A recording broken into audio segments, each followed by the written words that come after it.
Page 81, thumbs on C. The idea is they're introducing a new hand position. So far we've had C position here, and we've had G position here. Well, there's any number of positions, and eventually you get to the point you don't even think about what position it is. You just put your fingers where they got to go to play the notes. But here they're introducing a middle C position. Now I haven't even talked about middle C. Time to talk about middle C. It's a little misleading. This C in front of you when you sit at the keyboard is middle C. It's not middle C because it's the middle of the keyboard. Because it's not the middle of the keyboard. Actually, it's close, but it's not the middle. It's middle C because it is the middle note in the grand staff. You see, look at the music. Look at the top page 81 there, where they're showing you the notes and it corresponds to the keys on the keyboard. You will see in the middle of that there is a C for the bass clef and a C for the treble clef. The two C's are on top of each other. That's the same note, and that is middle C. That is the note that kind of connects the two clefs together. It's referred to, you see, play middle C. Well, if you know what middle C is, it's a piece of cake. Otherwise, you don't know what C to play. See, I was taught when I was real little, middle C was in the middle of the keyboard. Well, it is in the middle, but it's not the middle of the keyboard. That's not why it's middle C. So I went for a lot of years thinking that's why it was middle C. No. So here we're going to put two thumbs, both thumbs on it. They have to share. And then the other hand, the fingers are just next to them. So we're kind of centered around middle C.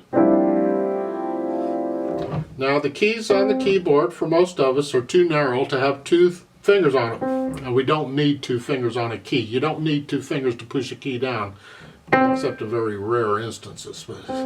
So what it is, it's like a timeshare thing where they have to share it, one or the other. So it's once the other thumb gets out of the way.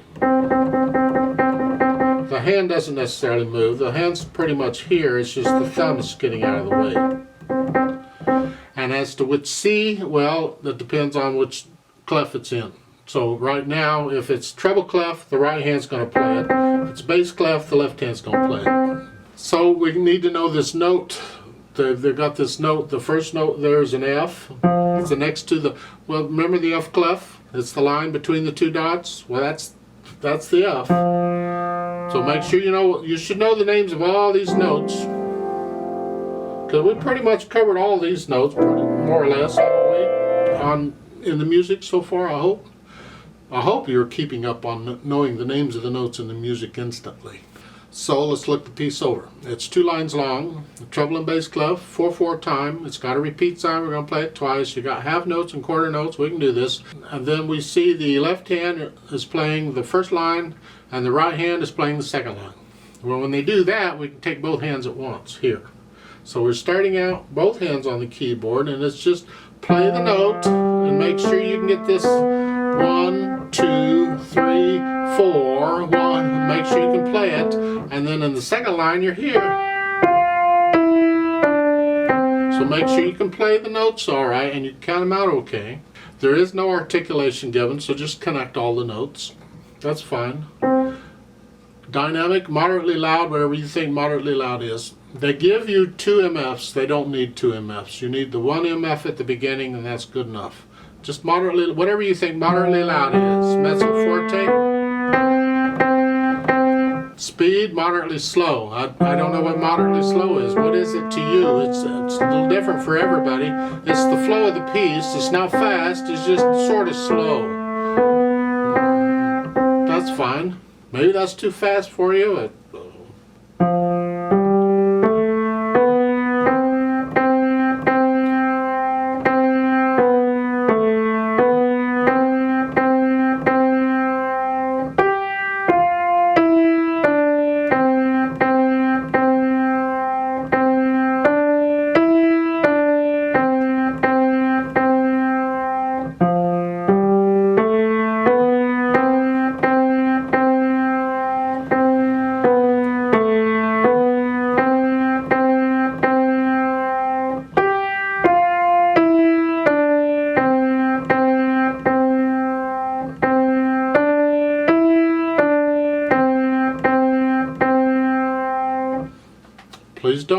copy me.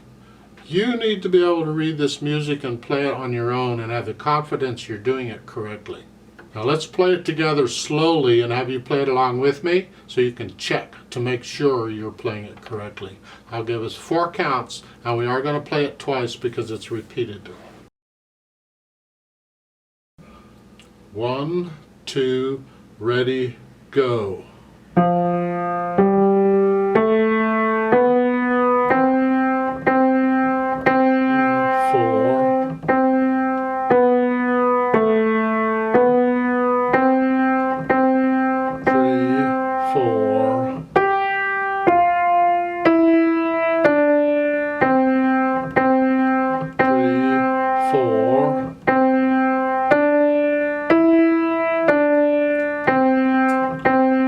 3, repeat.